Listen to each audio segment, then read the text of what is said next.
जय श्री ओम नमः सिद्धेभ्यः। जय श्री ओम नमः सिद्धेभ्यः। जय श्री ओम नमः सिद्धेभ्यः। ओंकार बिंदु संयुक्तम नित्यं ध्यायन्ति योगिनः।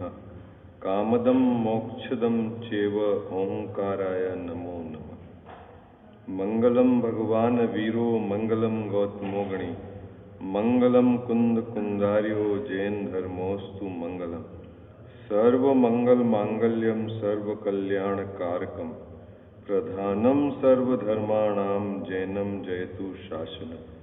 जैनम जयतु शासनम। जैनम जयतु शासनम। नमः श्री समयसाराय स्वानुभूत्याश्चकासते। चित् स्वभावाय भावाय सर्वभावांतरे।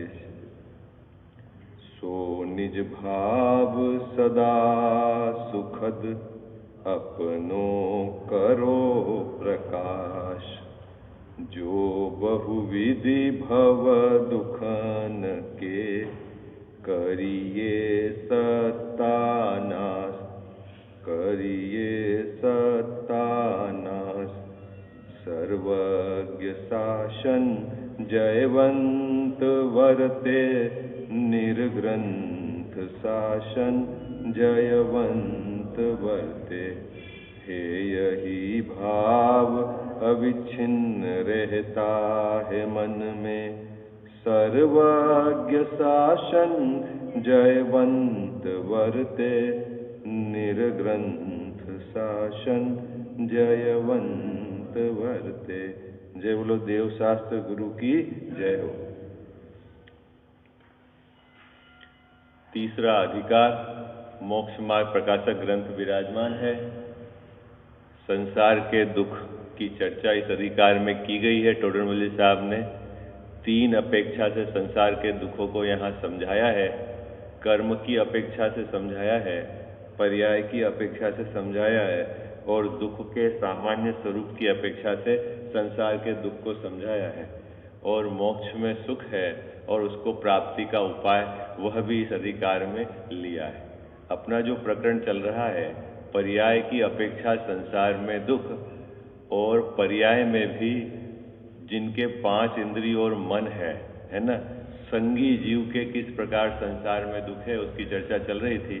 और संगी जीव का भी 4 तरह से विभाजन किया है यहाँ पर।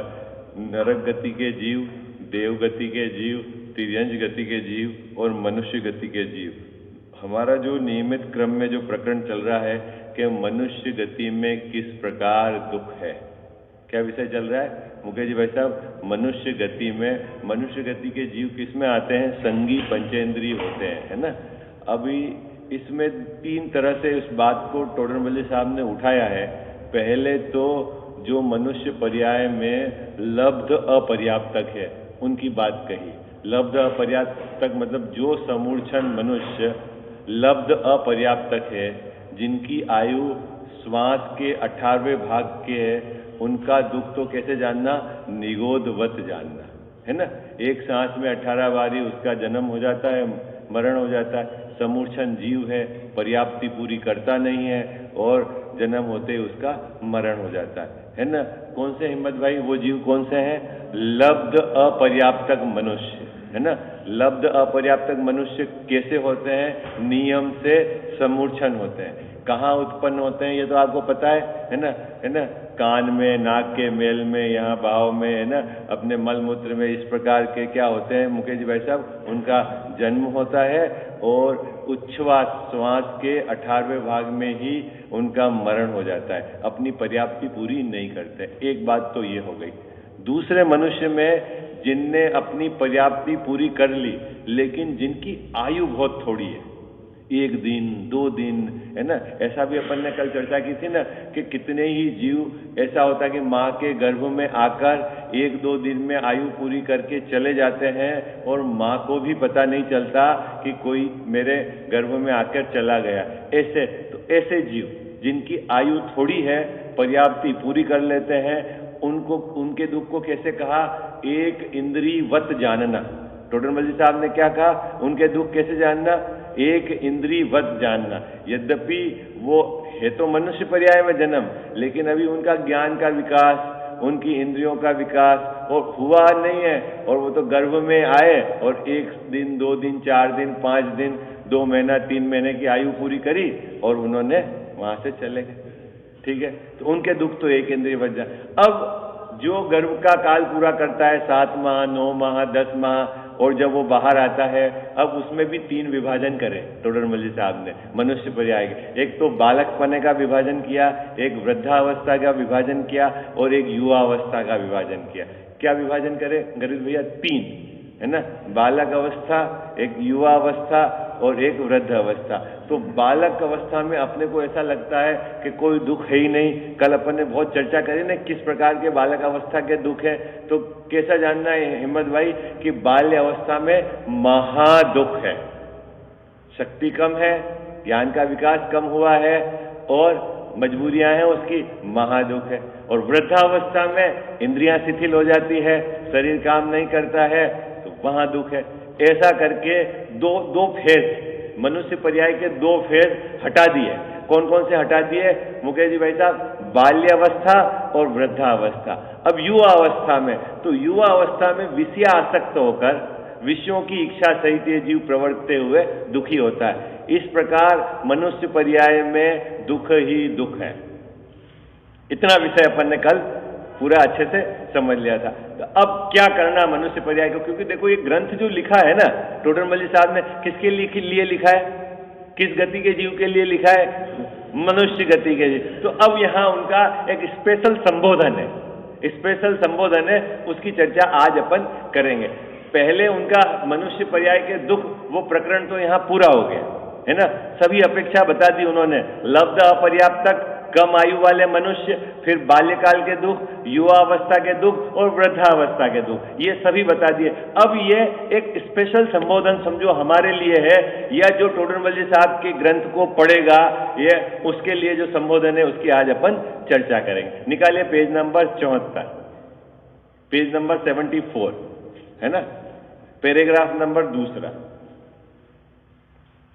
मिल गया सबको है ना? दूसरे ग्रंथ में देख लेना जो पेज है ना। अब आप हेडिंग से चलो, मनुष्य गति के दुख, ताकि आपको वो मिल जाएगा। पेज नंबर आगे पीछे हो है ना, 2 जगह के प्रकाशन के ग्रंथ अलग अलग है, तो आप देख लेना। पढ़े अपन, चलो। हम बहुत क्या कहें, मिल गया शब्द? मिल गया। हम बहुत क्या कहें, किसके लिए कह रहे हैं टोडरमल जी साहब? अपने को संबोधन देते हुए कह रहे हैं कि अब मैं ज्यादा क्या कहूं।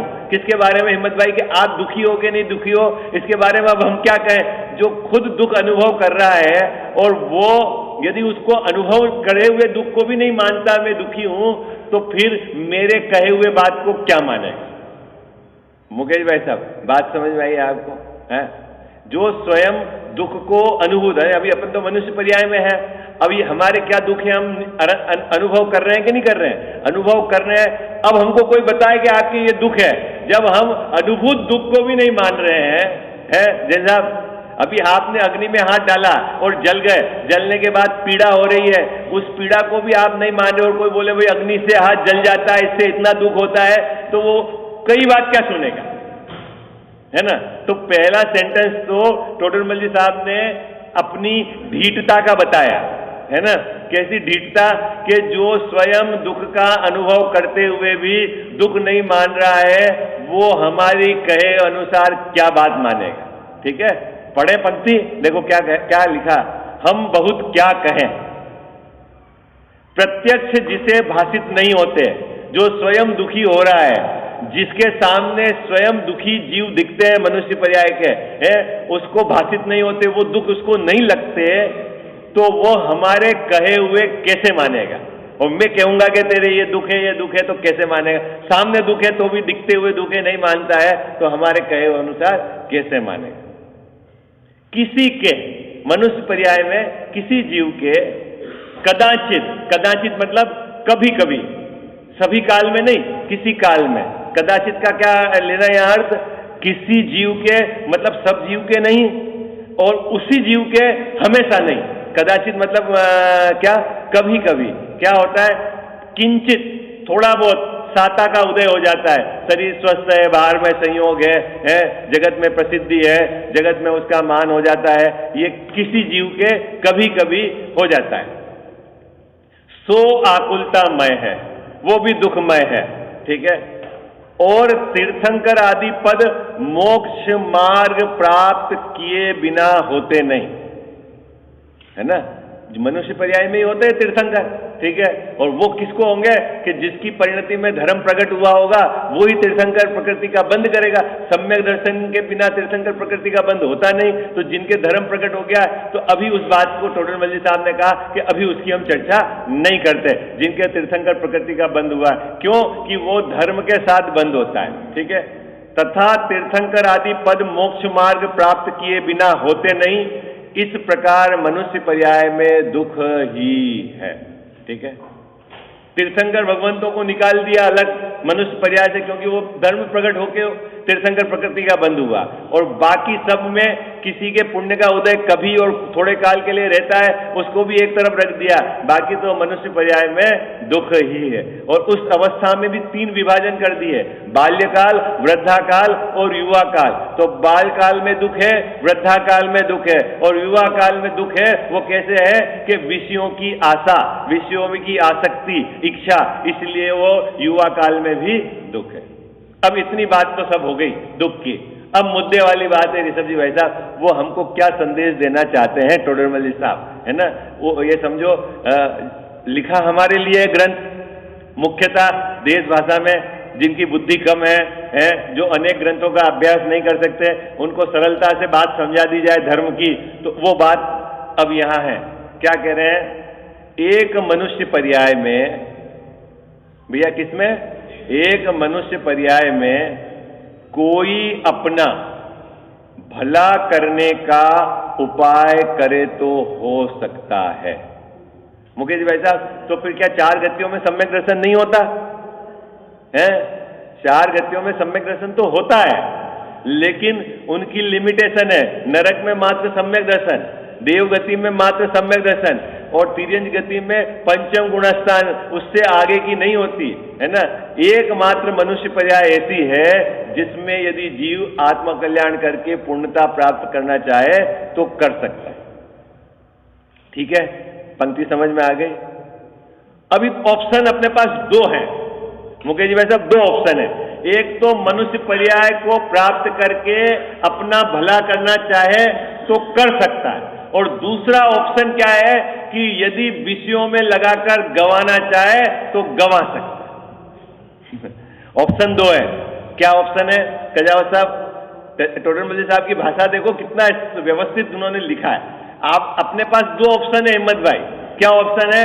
या तो आप, है ना, क्या जिनेंद्र भगवान की कही बात के अनुसार तत्व विचार करके निर्णय करके आराधना पूर्वक आत्मकल्याण करना चाहे तो कर सकते हो, और मकान बनाओ, गाड़ी लाओ, घोड़े लाओ, है, और उसमें लगाओ, विषयों में आसक्त होकर यदि मनुष्य भाव बिगाड़ो तो बिगाड़ सकते हो। 2 ऑप्शन है?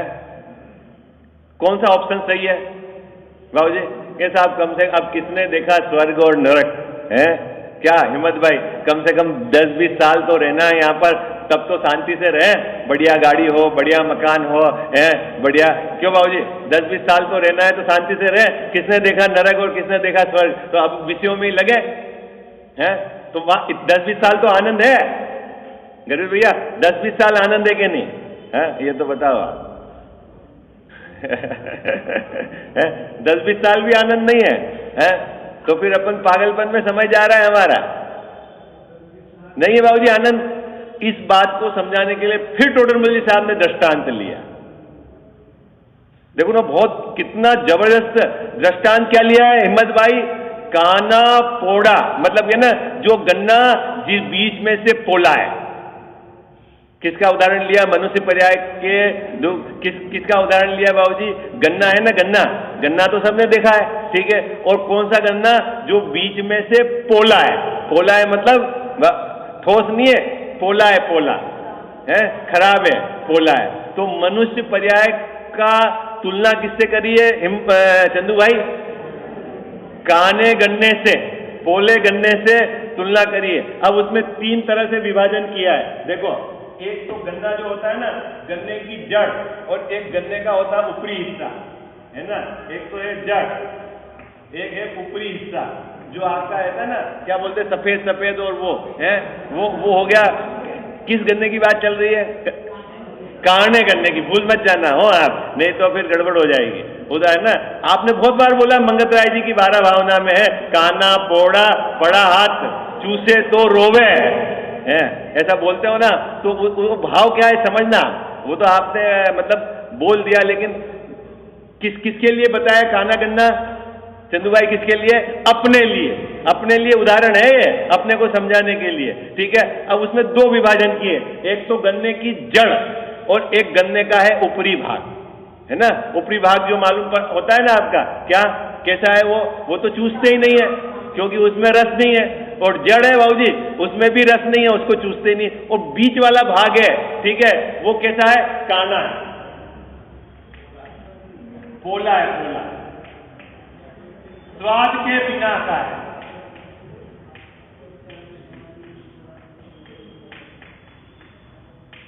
समझ गए उसका अर्थ?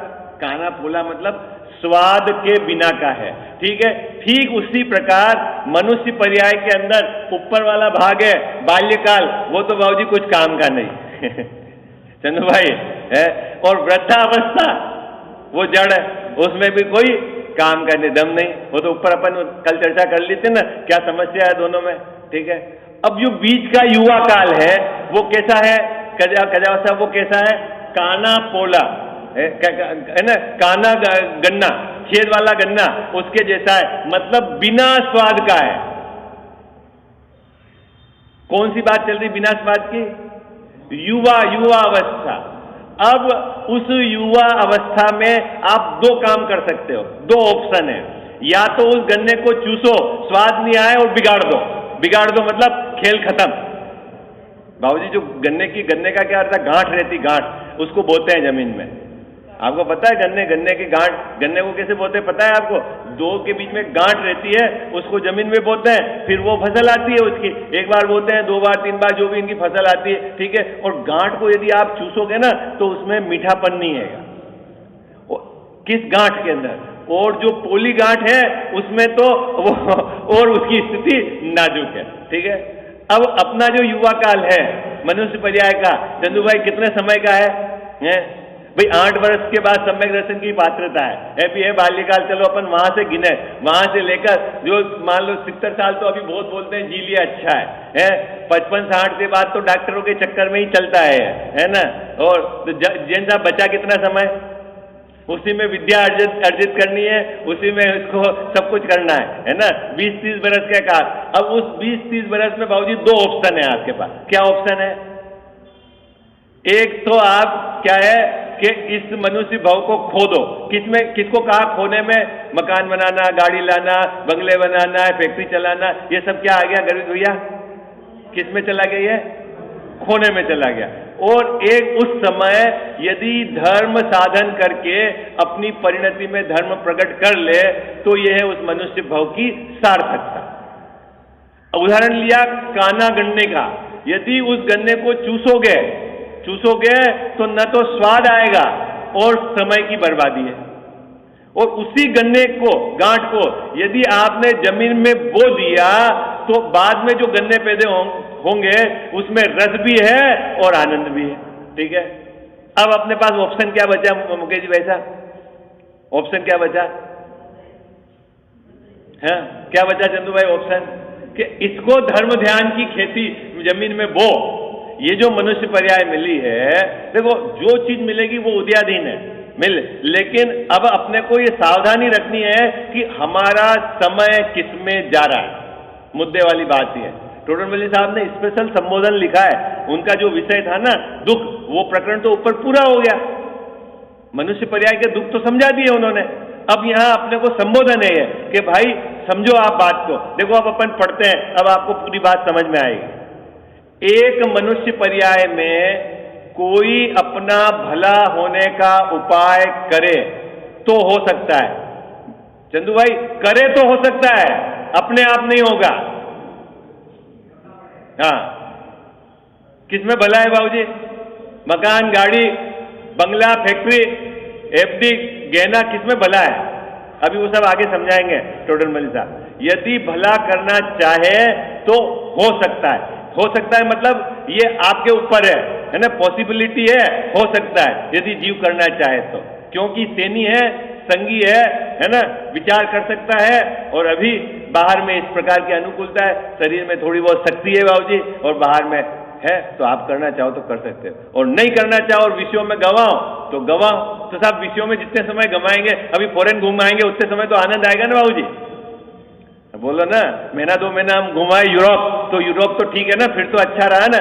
बाकी अभी तो ऐसी फीलिंग होती है इस जीव को, अरे हमने विदेश नहीं देखा, एक बार भी यूरोप नहीं गए, तो फिर अपना मनुष्य भाव बेकार हो गया। नहीं चंदू भाई, बोलो ना, हाँ या ना? ऐसा नहीं चलता है बाबूजी? नहीं, आप नहीं गए यूरोप, तो आप गए कि नहीं गए यूरोप बाबूजी? स्विट्जरलैंड देखा कि नहीं देखा आपने? नहीं देखा ना, तो बेकार हो गया मनुष्य भाव। प्रतिष्ठा में जाके आ गए आप भी फॉरेन रिटर्न हो गए बाबूजी।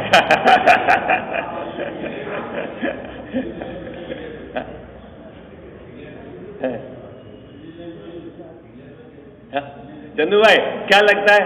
अब टोडर मल्लिक साहब का विजन देखना, वो कह रहे हैं कि यदि इन कामों में आपने समय बिताया, किन कामों में, है ना, विषयों में आसक्त रहे, उसमें यदि समय बिताया, तो ये जो है ना, यहां आनंद तो नहीं है क्योंकि इसमें रस नहीं है।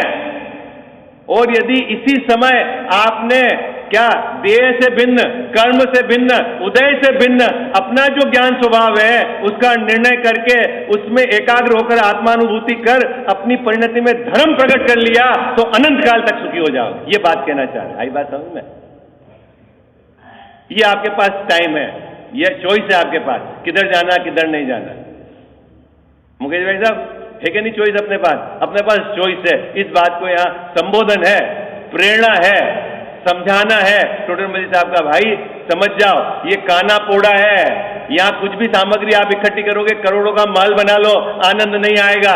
भोगों को जोड़ लो, आनंद नहीं आएगा। और ये समय कितना है? 10-20 बरस का है। यदि चला गया तो कितने असंख्यात काल तक एकेंद्री में धक्के खाओगे, कोई तुम्हारे को जीव नहीं गिनेगा।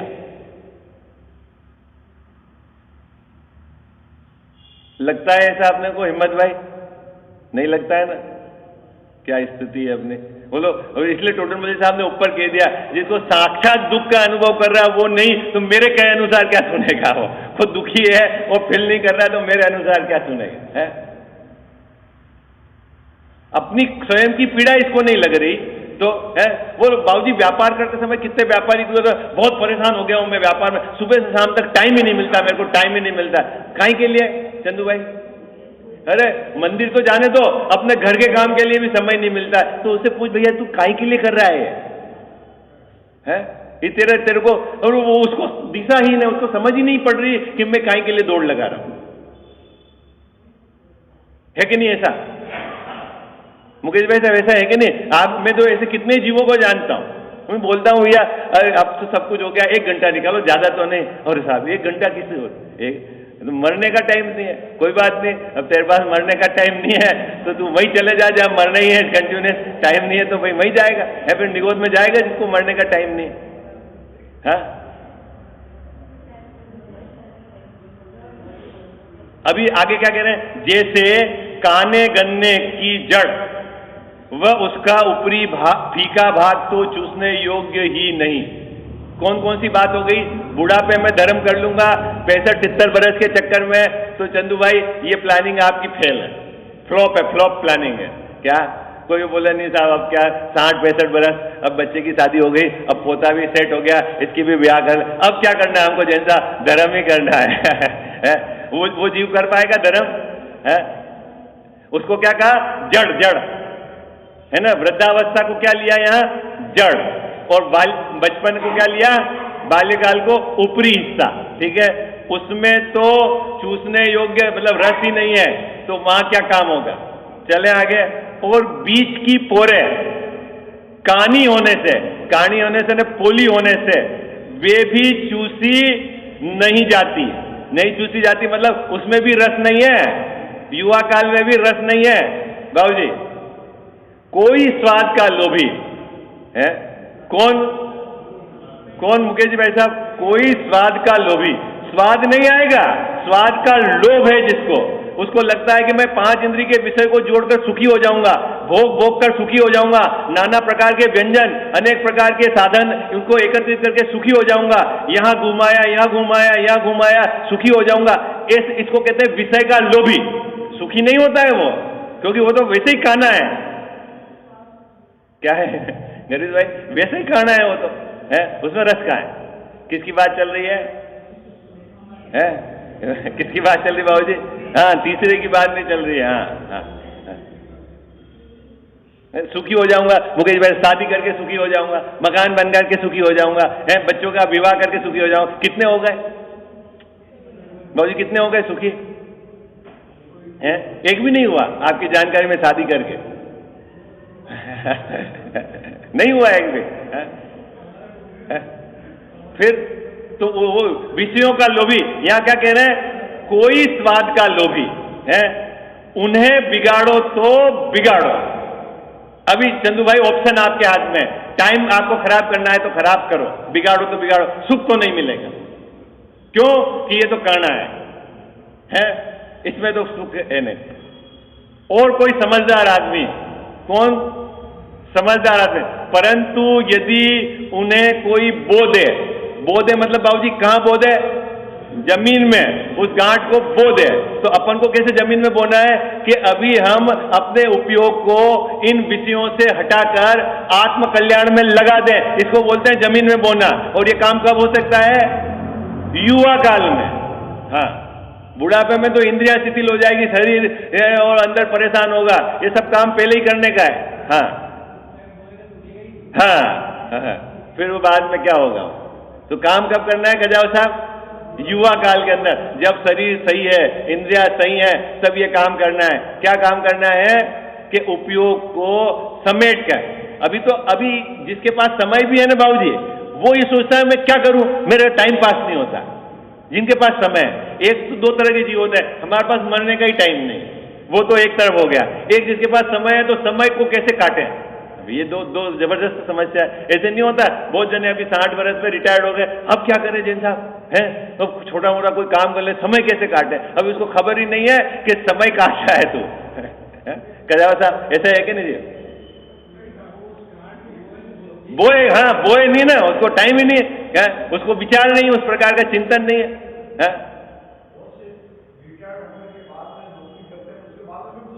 नौकरी करते सब क्या क्या? हाँ देखो, वो 1-2 तरह की बात है। एक तो जो रिटायर्ड हो गए मान लो, है ना, अब समय बहुत है तो उसको शांति से विषय भोग में लगाएंगे, आराम से सुबह उठाएंगे, घूम लेंगे, ये बना देंगे, ये जूस फिटनेस के सब काम बुढ़ापे में करेंगे। युवा अवस्था में तो मर मर के नौकरी करी, और अब वो क्या शरीर फिट रहेगा? है वो क्या फिट रहेगा? क्या खा लेगा? क्या फिट रहे? वो तो अब शिथिल होने वाला है, वो क्या फिट रह जाएगा बाबूजी? अब आप 70 साल में क्या बादाम खिलाओ और क्या अखरोट खिलाओ उसको, है? क्या योगा कराओ, कितनी अंदर हवा घुसेड़ो, वो क्या, वो तो डल है, जाने वाला है, वो उसको खबर नहीं है? क्या? हाँ, वो तो कह रहे हैं कि वो समय पास, और किसी को ये कि कैसे टाइम पास करें, तो वो नौकरी लग गई और फिर उपयोग को वहां लगा दिया। अरे बहुत महाबिरले जीव होते हैं, महाबिरले जीव। या समझो कि जिनका संसार समुद्र का किनारा आ गया, उस जीव को ऐसा विचार आता है और वो इस जीव इस मार्ग में लगता है। आई बात समझ में आई? हर कोई नहीं लगता है।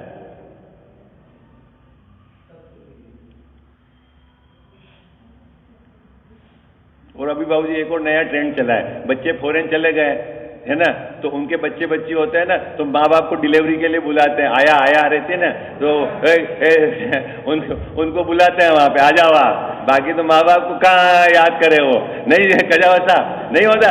5-7 महीने में बच्चा होगा तो एक फ्री की आया मिलेगी और विश्वास पात्र आया मिलेगी और काम करती रहेगी। नहीं जनता नहीं जरा ऐसा ही होता है। और वो खुश है, साहब हमारे बच्चे ने टिकट भेज दी। अरे मालूम नहीं है, हम भी बुलाते हैं ना काम करने वाले को, तो टिकट भेजते ही है, उसमें क्या दिक्कत है काम का?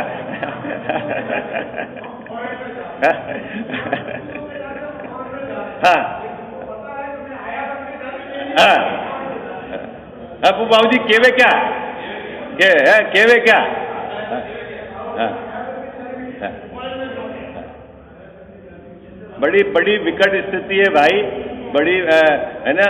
ये तो बहुत बहुत, मैं तो कह रहा हूं बहुत महाविरले जीव होंगे जिनको ये बात है ना, आचार्यों की बात, ज्ञानियों की बात चित्त में बैठेगी और वो उसके अनुसार काम करेंगे। बाकी तो सुना और अनसुना करने वाले बहुत है।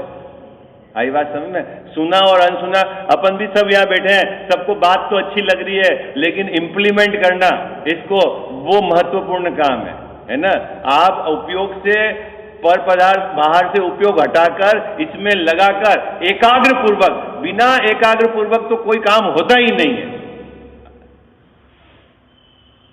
कि मुझे ये करना है, टारगेट लेके, लक्ष्य लेके कि मेरे इस भव का लक्ष्य है कि मेरे को भव का अभाव करना है, मुझे ये काम करना है। और जब ये एकाग्र होगा ना तो बाहर से हट जाएगा, फिर बाहर की खटपट पे उसका ध्यान नहीं जाएगा, मुझे तो एक काम करना है, ऐसा ये नक्की करके चलेगा तो काम होगा भाई।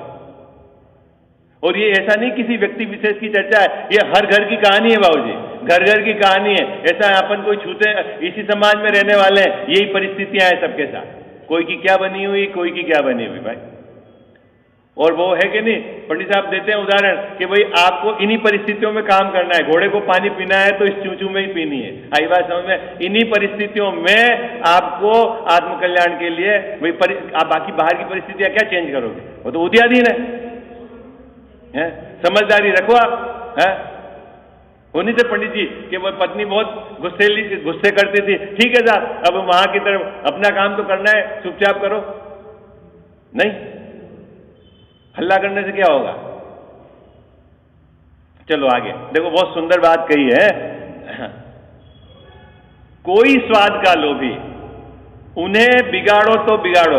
किसको कहते हैं बिगाड़ना चंदू भाई? यहां पर है ना, यहां मनुष्य पर्याय में आकर जिसका टारगेट है 1 फैक्ट्री, 2 फैक्ट्री, 2 मकान, 5 मकान, 24 घंटे उपयोग उधर लगा हुआ है, और जो आत्मकल्याण में नहीं लगता है, 5 इंद्रिय के विषयों में लगा हुआ है, यहां घुमाया वहां घुमाया, है ना, इसी में लगा हुआ है, तो उसको क्या कहते हैं? बिगाड़ो तो बिगाड़ो। साहब बात पकड़ में आ रही है? बिगाड़ो तो बिगाड़ो। अभी क्या करें? परंतु यदि उन्हें बो दे तो उनसे बहुत से गन्ने हो जाएंगे और उसका स्वाद बहुत मीठा आएगा। इस मनुष्य पर्याय के अंदर जो हमारा युवा काल है, उस समय में हम 5 इंद्रिय के विषयों से विरक्त होकर आत्मकल्याण के मार्ग में लगकर हमने यदि अपनी परिणति में धर्म प्रकट कर लिया, तो आगामी काल में जितने समय तक संसार में रहेंगे वहां भी अनुकूलता मिलेगी, और फिर कहां सम्मिलित हो जाएंगे बाबूजी? सिद्धों के समूह में अनंत काल तक सुखी हो जाएंगे। है कौन सा रास्ता अच्छा है चंदू भाई? विच है कौन सा अच्छा है? बोलो कहां लगाना उपयोग अपने को, और लगा कहां रहे अपन? है कहां लगा रहे? बिगाड़ रहे हैं अपन। उसी प्रकार, अब तो ये उदाहरण हो गया, अब ये फिर दृष्टांत। उसी प्रकार मनुष्य पर्याय का बालक वृद्धपना तो सुख योग्य नहीं है, और बीच की अवस्था रोग और क्लेशादि से युक्त है, वहां सुख हो नहीं सकता है। कोई ऐसा समझे युवा काल में सुख हो सकता है, तो वो तो हो ही नहीं सकता, वो तो पॉसिबल नहीं है। लेकिन क्या पॉसिबिलिटी है? देखो, कोई विषय सुख का लोभी, उसे बिगाड़ो तो बिगाड़ो, परंतु यदि उसे धर्म साधन में लगाए तो बहुत उच्च पद को पाए, है ना। आगे फिर उच्च पद मिलेगा, तीर्थंकर पद भी मिल सकता है, ऊपर में भी मोक्ष मार्ग में ये जीव आरूढ़ हो जाएगा, है ना। और वहां सुख बहुत निराकुल पाया जाता है ना। देवगति में भी जो है ना, सम्यक दर्शन के साथ है देव ऊंचे, अभी अपन अगले प्रकरण में चर्चा करेंगे। 4 प्रकार के देव हैं जो ऊपर सम्यक दर्शन के साथ होते हैं ना, 9 ग्रेवेक से ऊपर सब सम्यक दृष्टि अहिमेंद्र है, वो सब ज्ञानी धर्मात्मा जीव होते हैं। यदि उसे धर्म साधन में लगाए तो बहुत उच्च पद को पाए, वहां सुख बहुत निराकुल पाया जाता है। इसीलिए यहां अपना हित साधना, सुख होने के भ्रम से वृथा नहीं खोना। क्या उपदेश है चंदू भाई? ये एक लाइन अपने को उपदेश दे दी टोडरमल जी साहब ने। क्या कह दिया? भैया अपना यहां मनुष्य भाव में हित साधना, और सुख के चक्कर में पैसा इकट्ठा करके सुखी हो जाऊंगा, ये करके सुखी हो जाऊंगा, विषय सामग्री जोड़ के सुखी हो जाऊंगा, तो समय वृथा फालतू समय मत खराब करना। अरे समझ में आया उनका उपदेश? किसके लिए है? हिम्मत भाई क्या कह रहे हैं? वो अंतिम पंक्ति में बाबूजी क्या कह रहे हैं? अपना हित साधना। किसमें है अपना हित? अपना हित किसमें है? हाँ, कि अपनी इस गन्ने को धर्म ध्यान की भूमि पे बोना है, ये अपना हित है। और यदि विषय सामग्री में खो गए तो वृथा है, वृथा, सुख तो मिलेगा ही नहीं। विशेष चर्चा पर कल करेंगे। साची तो गंगा ये वीतराग वाणी, अविच्छिन्न धारा निज धर्म की कहानी। जामे अति ही विमल अगाध ज्ञान प्राणी, जहाँ नहीं संशयादि पंक की निशानी। साची तो गंगा ये वीतराग वाणी, अविच्छिन्न धारा निज धर्म की कहानी। सप्तभंग जहाँ तरंग उछलत सुखदानी, संत चित मृणाल वृंद रमे नित्य ज्ञानी। साची तो गंगा यह वीतराग वाणी, अविच्छिन्न धारा निज धर्म की कहानी। जाके अवगाहन ते शुद्ध होए प्राणी, भाग चंद निहचे घट माहिया प्रमाणी। साची तो गंगा ये वीतराग वाणी, अविच्छिन्न धारा निज धर्म की कहानी। जा वाणी के ज्ञान ते सूझे लोकालोक, सो वाणी मस्तक चढ़ो सदा देत हूँ धोख।